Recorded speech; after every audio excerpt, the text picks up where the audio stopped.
The galaxy, in all its expansive wonder, had a few unspoken rules. Rule number 1, respect the infinite diversity of life. Rule number 2, never interrupt a Blanaxian during their 16-hour meal cycle. And rule number 3, the naming of celestial bodies was serious business. For eons, planets bore names like Ziltrian 7 or Aglarath Prime, names that exuded mystery, power, and a deep commitment to alien melodrama. Then, the humans arrived. The Galactic Naming Committee had initially been thrilled. Humans were creative, unpredictable, and, above all, unique. What they hadn't accounted for was humanity's peculiar sense of humor. It began with a small, insignificant moon in Sector 42 Beta. The humans had discovered it, colonized it, and promptly named it Potato. When asked to explain, the lead human representative, a doctor, Evan Grayson, merely shrugged and said, "It's round, it's kind of lumpy, and it reminded us of, well, you know, potatoes." The Galactic Council was horrified. "Potato?" boomed Chancellor Krylox of the Rendorian Empire, his eye stalk quivering in disbelief. "How can we possibly add such a name to the Star Atlas? It undermines the dignity of the galaxy." "But it's memorable," Grayson countered, sipping from a mug emblazoned with the words, "World's okayest scientist." "Plus, it's easy to pronounce. Can you imagine a kid asking their parents, 'Are we vacationing on Potato next summer?' Way better than, I don't know, Gloobtrack Zargic 7 or whatever." The humans laughed. The Council did not. A week later, the humans struck again. A distant, ice-covered dwarf planet, barely worthy of galactic attention, had been named Popsicle. This time, the humans even included a press release, complete with a hologram of a child happily licking an Earth popsicle, alongside the slogan, "Cool, refreshing, and now intergalactic." "They can't keep getting away with this," growled Minister Zarnak of the Bureau of Proper Nomenclature, clutching his third stress crystal of the day. But humans, it seemed, could and would. Grayson's assistant, a sprightly graduate student named Caleb Dawson, defended their methods. "Look, galactic names are boring. Beta Quadrant 5b, that's a nap in linguistic form. But you know what people will remember? Cheeseburger." By the time humanity renamed an entire asteroid belt after various pasta dishes, spaghetti, linguine, and ravioli among them, the galactic media was in an uproar. "This is cultural vandalism," declared one headline. Another demanded, "Have humans no respect for the stars?" Even so, the names stuck. And slowly, the galaxy began to notice something peculiar. For all their absurdity, these names made the cosmos feel approachable. Kids on distant planets learned about Peanut Butter Nebula and Jelly Comet with enthusiasm. Merchants boasted of shipments from the Coffee Bean Cluster. Tourism soared as visitors clamored for a chance to set foot on Planet Pancake. The humans had inadvertently done something no other species had achieved. They made space fun. Yet, not everyone was a fan. On the distant bureaucratic planet of Ordinar Prime, the Council of Galactic Order prepared to issue a formal decree. All celestial names must adhere to traditional standards of dignity and respect. And that was when Dr. Grayson made his move. "Dignity," he repeated, standing before the Council in a tattered lab coat, a mischievous glint in his eye.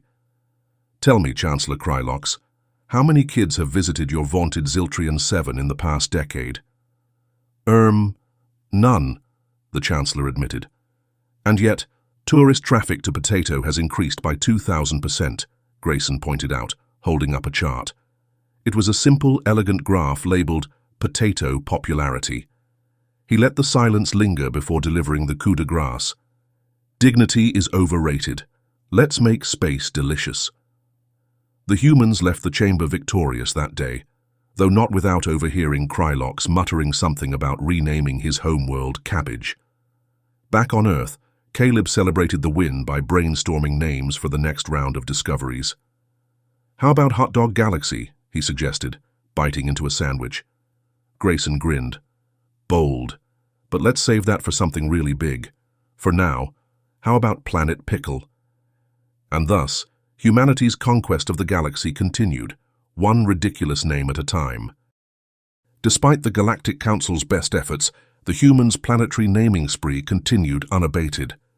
Within months, the galaxy boasted a waffle nebula, a galaxy of goulash, and even an asteroid named Cheesecake Prime. For the humans, this was business as usual. For the rest of the galaxy, it was an existential crisis. In a dimly lit chamber on Ordinar Prime, the Council of Galactic Order convened an emergency meeting. Chancellor Krylox, his eye stalks twitching furiously, slammed his tendrils on the table. "This is an outrage," Krylox bellowed. "Our galaxy is being reduced to a buffet menu." Minister Zarnak, visibly drained and nursing his 6th cup of stim tea, muttered, "Public opinion polls indicate the opposite, Chancellor.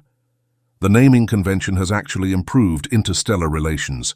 Species that never interacted before are now visiting human-named planets together. Tourism revenues are skyrocketing," Krylox hissed. "Revenues? Bah! What about tradition, gravitas, the integrity of our celestial bodies?" Zarnak sighed, scrolling through his datapad. "Well, there's no denying the economic benefits, and frankly, no one can pronounce half the old names anyway. Case in point, we've received a petition to rename Zerpthklax 7 to Cinnamon Roll." "Cinnamon Roll?" Krylox shrieked, his eye stalks practically tangling themselves. Zarnak shrugged. It polled well. Meanwhile, on Earth, Dr. Evan Grayson found himself at the center of an interstellar storm. "I don't see what the big deal is," Grayson said during a live interview with the Galactic News Network. "We're making the galaxy more relatable. Who wouldn't want to visit the chocolate fountain cluster? It's inviting. It's memorable." The host, a reptilian Eltharaxian with scales that shimmered like obsidian, raised a claw. "But what of accusations that humanity is trivializing the cosmos? Some have called this campaign a blatant act of cultural vandalism." Grayson sipped his coffee, unfazed.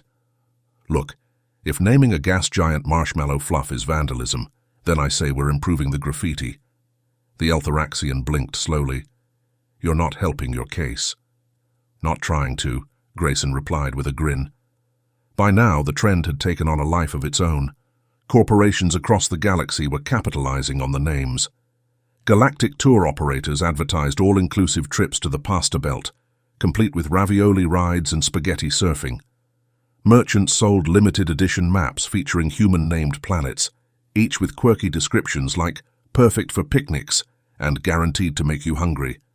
Even the Galactic Naming Bureau, once the staunchest critic of the trend, quietly began using the new names in their catalogues, citing public demand.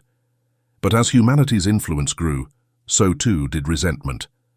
On the barren, bureaucratic world of Ordinar Prime, an underground resistance was forming. The Coalition for Galactic Dignity, CGD, vowed to restore order to the cosmos. Led by Krylox himself, the group launched a counter-campaign to rename human-named planets back to their original, incomprehensible designations. Their first target, Planet Pancake. "This atrocity will not stand," Krylox declared at a CGD rally. Behind him, a holographic projection displayed a stately list of proper names for celestial bodies. "By the end of this week, Pancake will once again be known as Klulsthurn-4. The rallygoers cheered, their eye stalks bobbing in unison. But their celebration was short-lived. Within days, a group of human tourists arrived on Klulsthurn-4, or as their tour guide still called it, Planet Pancake. They carried waffle makers, syrup dispensers, and banners that read, "Make breakfast, not war." The CGD's attempt to reclaim the planet backfired spectacularly. Videos of the Human Pancake Festival went viral across the galaxy, and demand for syrup skyrocketed.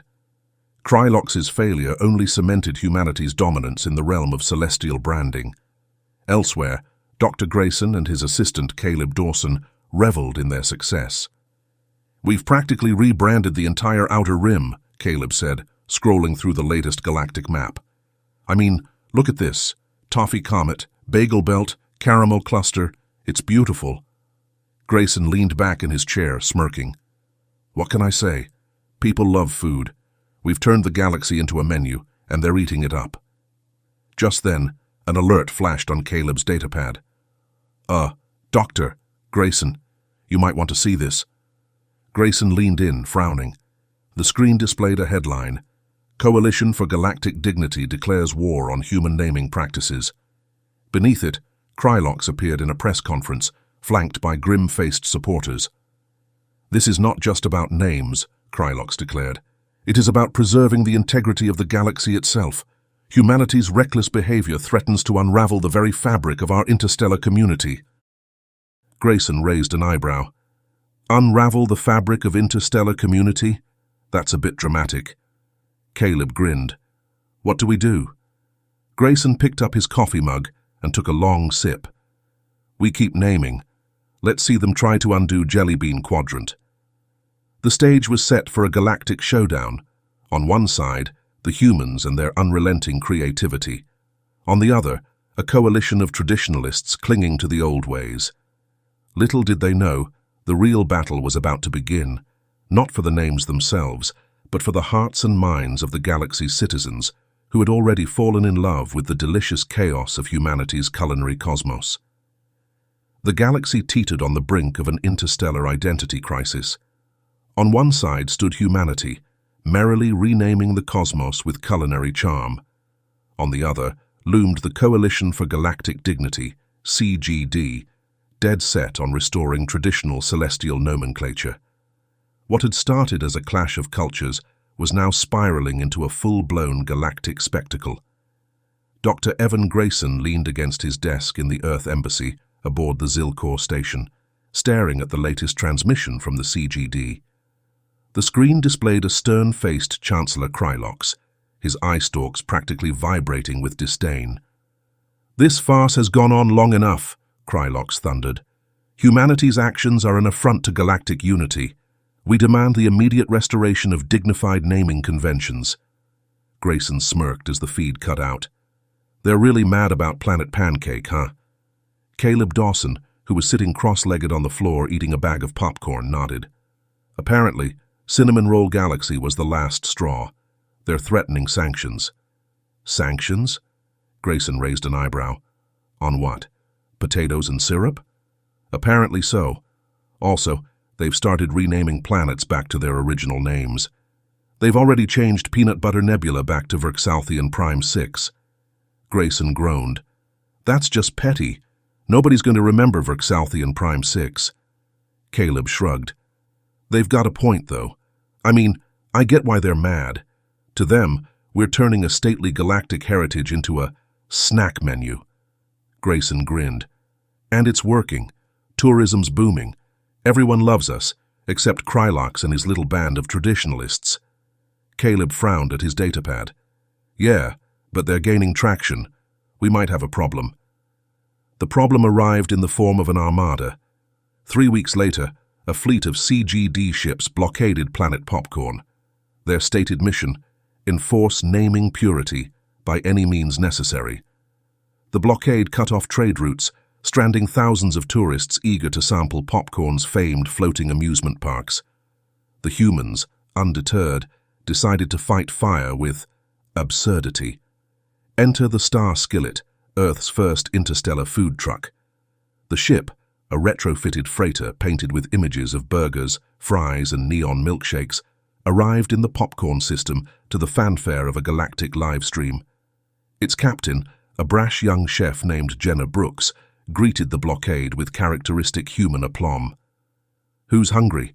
Jenna broadcast over the comms as the Star Skillet unleashed a barrage of holographic advertisements for its specialty, 0G nachos. The CGD ships, unprepared for such audacity, hesitated just long enough for the Star Skillet to slip through the blockade and deliver supplies to the stranded tourists. The live stream went viral. Within days, more food trucks joined the fray. The Taco Titan, the Hot Dog Hyperion, and the Fried Dough Frontier became household names across the galaxy. The CGD's blockade quickly unraveled. Its ships were swarmed not by enemy fighters, but by hungry tourists clamoring for churros and funnel cakes. Krylox's grand plan to restore order dissolved into chaos. In the Galactic Council chambers, Krylox raged. "This is an outrage. The galaxy is turning into a carnival. Minister Zarnak, who had been quietly enjoying a Waffle Nebula souvenir mug, cleared his throat. Chancellor, public sentiment is overwhelmingly in favor of the humans. Even our citizens are flocking to these food trucks. Perhaps we should consider— Never, Krylox snapped. We must not bow to their culinary anarchy. If they will not yield, we must escalate. And escalate they did. CGD operatives launched covert sabotage missions targeting human-named landmarks. On Cheesecake Prime, they replaced the iconic floating cheesecake statue with a giant, undecorated slab of grey stone. At the Peanut Butter Nebula, they disrupted light displays to obscure the nebula's signature golden hue. Humanity responded with characteristic flair. On Waffle Nebula, they organized a galaxy-wide pancake flipping competition, complete with interstellar broadcasts and celebrity judges. On Cheesecake Prime, they unveiled a new holographic cheesecake statue, now rotating and topped with fireworks. The galaxy was captivated. What began as a naming dispute had evolved into a cultural phenomenon, pitting tradition against humanity's irreverent creativity. Back on Earth, Dr. Grayson addressed a room full of human delegates. "We've got them on the ropes," he said, pointing to a chart labeled Galactic Sentiment Index. "The CGD's sabotage attempts are backfiring. People love the names, they love the food, and they love us." Caleb raised a hand. Small issue, Dr. Grayson. Krylox just announced a new initiative. They're renaming the Milky Way itself." The room went silent. Grayson blinked. "They're renaming our galaxy." "Yep, to Zlorthian Spiral Matrix Prime." Grayson burst out laughing. "That's the dumbest name I've ever heard. Nobody's going to call it that." But Caleb looked serious. "They're also proposing a motion to revoke Earth's right to name planets entirely." The stakes had never been higher. Humanity faced a choice: defend their naming rights or risk losing them forever. And so, the humans prepared their boldest move yet, a galaxy-wide naming festival where citizens of every species could vote for the most outrageous, whimsical, and delicious planet names imaginable. The galaxy held its breath as the star skillet delivered the first ballots. The galaxy buzzed with anticipation as humanity's interstellar naming festival launched in grand style. Holographic advertisements beamed across star systems, proclaiming, "You name it, we claim it. Let's make space delicious." The event was simple. Every sentient being in the galaxy could vote on new names for celestial bodies. Humans provided suggestions ranging from Starberry shortcake to Nebula nuggets, but the final decisions rested with the voters. The Coalition for Galactic Dignity, CGD, led by the ever-fuming Chancellor Krylox, dismissed the festival as a gimmick, but their objections only fueled the galaxy's curiosity. Soon, billions of beings, from the tentacled rhinthoids of Kepler-6 to the feathered songlings of Arcadia Prime, eagerly submitted their votes. Dr. Evan Grayson stood in the bustling Earth Embassy on Zilkor Station, watching the festival unfold on a massive holographic display. "This is insane," Caleb Dawson muttered, balancing 3 data pads and a cup of coffee. "We've got over 50 billion votes already, and the suggestions are getting wild. Someone just proposed renaming Zorinth Major to Planet Sushi Burrito." Grayson grinned. "And I bet it's winning." Caleb checked the datapad. "It is, by a landslide." As the festival gained momentum, the CGD grew desperate.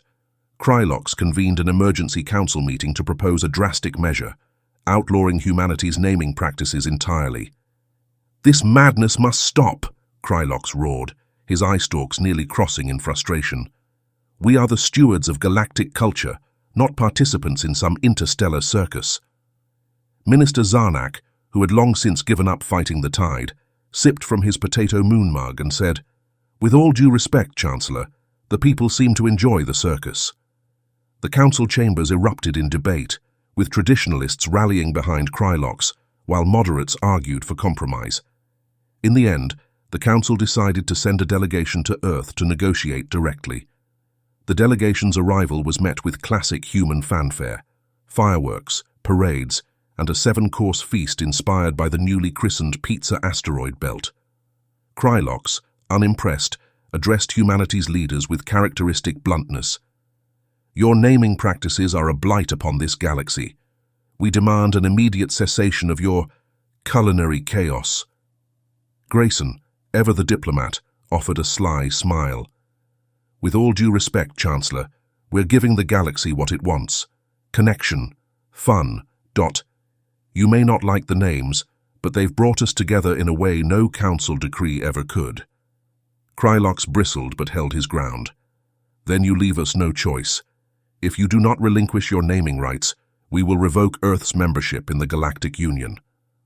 The room fell silent. Even Grayson hesitated.